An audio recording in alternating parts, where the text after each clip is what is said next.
Action, minasan konnichiwa, Pao desu.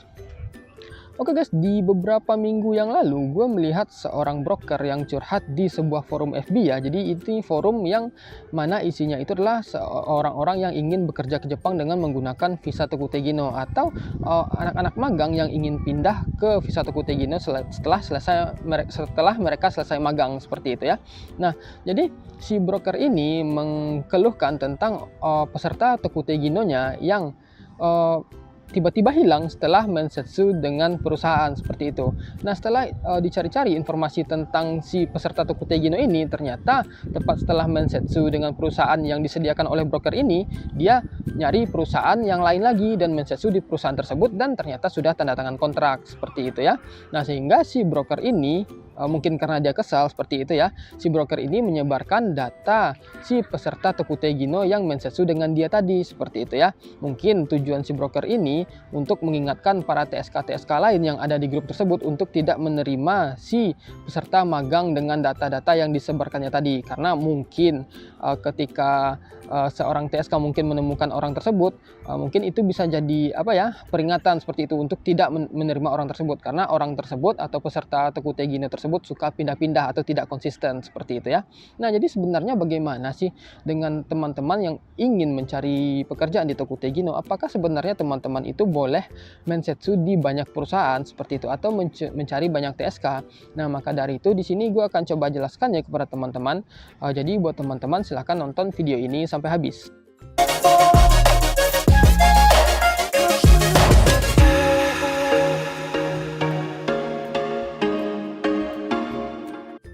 Nah, jadi di sini ya gue tidak akan membela broker, juga tidak akan membela orang yang peserta Tokutei Gino. Jadi di sini gue akan berdiri di tengah-tengah ya, tetapi di sini gue akan coba melihat dari sudut pandang seorang yang mencari pekerjaan ya, teman-teman. Jadi ya diketahui ya, broker ini ternyata bukan TSK, seperti itu. Jadi broker ini adalah yang curhat ini adalah semacam pihak ketiga, seperti itu. Jadi semacam perpanjangan tangan pihak TSK, jadi perantara lah, seperti itu. Jadi kalau misalnya teman-teman pengen nyari job, kalau gue kan dulu sering menyarankan kepada teman-teman untuk carilah job langsung ke TSK, khususnya untuk Tokutei Gino, seperti itu. Karena kadang kalau misalnya teman-teman tidak memperhatikan, kadang teman-teman itu kalau misalnya nyari job di forum khususnya, kadang yang teman-teman hubungi itu kadang ya bukan TSK tetapi broker pihak ketiga, seperti itu. Biasanya broker ini dia itu misalnya teman-teman menghubungi orang yang menawarkan job. Kalau dia bukan TSK artinya dia pihak ketiga, artinya dia semacam bekerja sama dengan TSK mencari job, lalu nanti job ini di-share ke teman-teman. Nanti ketika teman-teman itu sudah oke dengan job tersebut, si broker ini akan menghubungkan teman-teman dengan TSK. Nanti setelah teman-teman dan TSK terhubung, si broker ini dia pergi lagi mencari peserta-peserta baru, seperti itulah, semacam ya pihak ketiga lah, seperti itu. Nah, jadi ya biasanya yang banyak ngeluh-ngeluh itu ya biasanya pihak ketiga, seperti itu, yang kehilangan peserta Tokutei Gino-nya, yang peserta Tokutei Gino-nya tiba-tiba nggak ada kabar, seperti itu. Biasanya yang ngeluh itu broker. Kenapa? Karena broker itu pasti dapat jatah dari TSK karena sudah berhasil mensyokaikan seseorang yang ingin mencari job, seperti itu ya. Nah, jadi ya ketika kita ingin mencari pekerjaan di Jepang, ketika kita mencari TSK khususnya ya untuk visa Tokutei Gino, itu menurut gue pribadi tidak ada salahnya ketika kita ingin mencari banyak TSK ya untuk mencari job. Kenapa demikian? Karena seperti yang gue bilang di video-video sebelumnya, karena setiap TSK itu belum tentu memiliki job yang seperti yang kita inginkan, belum tentu memiliki kriteria job yang seperti yang kita inginkan. Mungkin kita inginnya di wilayah yang spesifik dengan job yang seperti ini, dengan daerah seperti ini dan gaji seperti ini ya.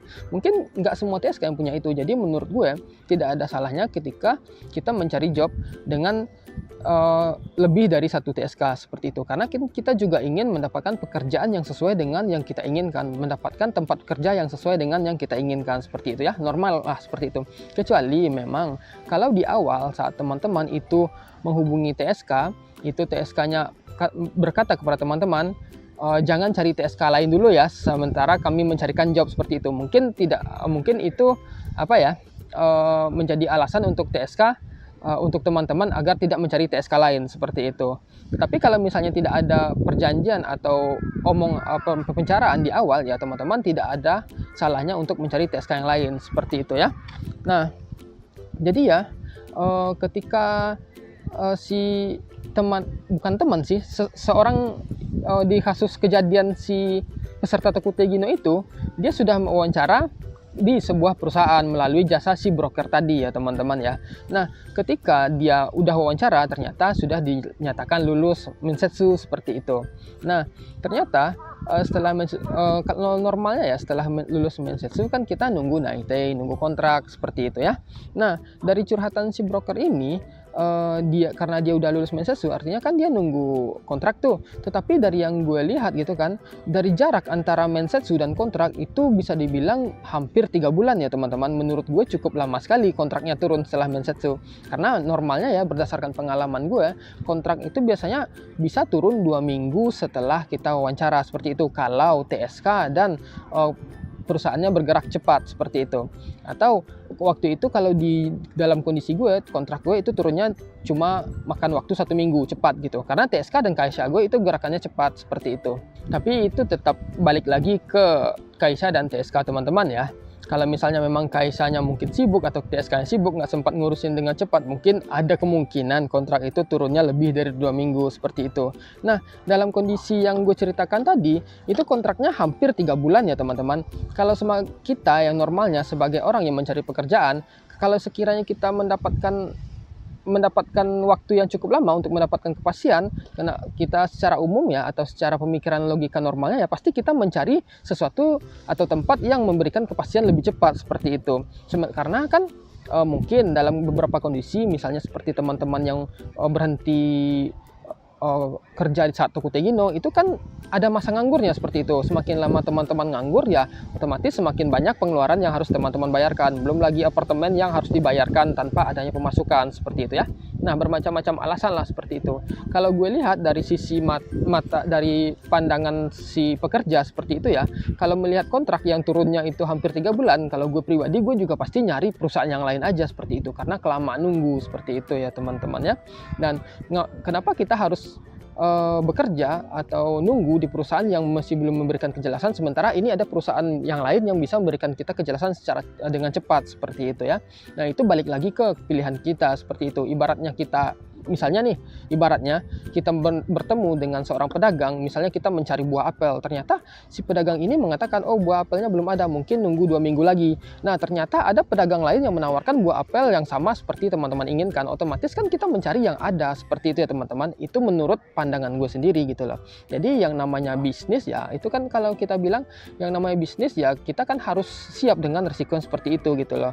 Kalau dagangan kita nggak dibeli atau nggak jadi dibeli sama si pembeli seperti itu ya. Dan menurut gue itu hal yang wajar ya.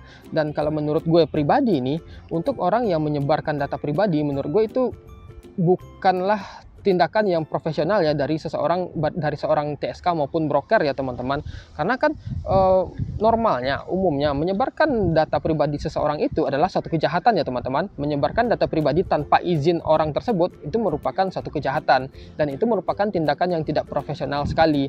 Nah, kalau sekiranya teman-teman bertemu broker yang seperti itu, saran gue sih mending jauhi aja seperti itu. Karena seperti apa ya?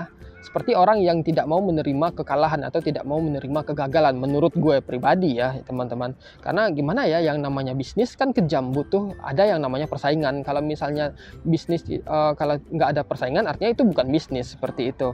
Nah, jadi kalau gue simpulkan secara pribadi ya, kalau sekiranya kita memang sudah dapat kepastian di tempat yang lain, ya why not lah kita ambil di tempat yang lain, kecuali dalam kondisi yang mana teman-teman misalnya di perusahaan tersebut sudah wawancara, kontraknya udah turun, terus teman-teman udah tanda tangan kontrak, nah terus teman-teman tiba-tiba batalin, ya itu mungkin baru masalah ya teman-teman. Karena ketika teman-teman itu sudah tanda tangan kontrak dengan perusahaan untuk melakukan kesepakatan kerja dan tiba-tiba teman-teman batalin karena teman-teman ingin pindah ke perusahaan yang lain, ya menurut gue itu baru yang warui teman-teman seperti itu.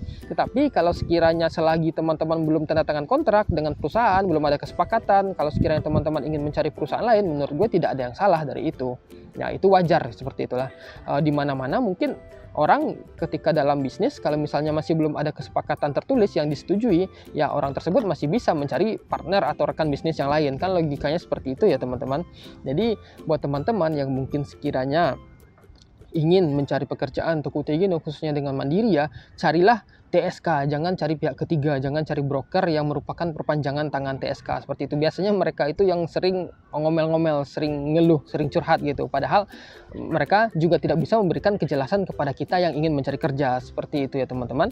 Dan saran gue seperti yang gue bilang tadi, kalau sekiranya teman-teman itu sudah setuju dengan kesepakatan yang dibikin atau sudah tanda tangan kontrak, teman-teman jangan melanggar kontrak tersebut ya. Nah, jadi lebih kurang seperti itu ya informasi yang bisa gue sampaikan kepada teman-teman. Kalau sekiranya teman-teman masih punya pertanyaan, silahkan aja tulis di komen. Gue bakal jawab sebisa mungkin dan sampai ketemu di video berikutnya. Cut.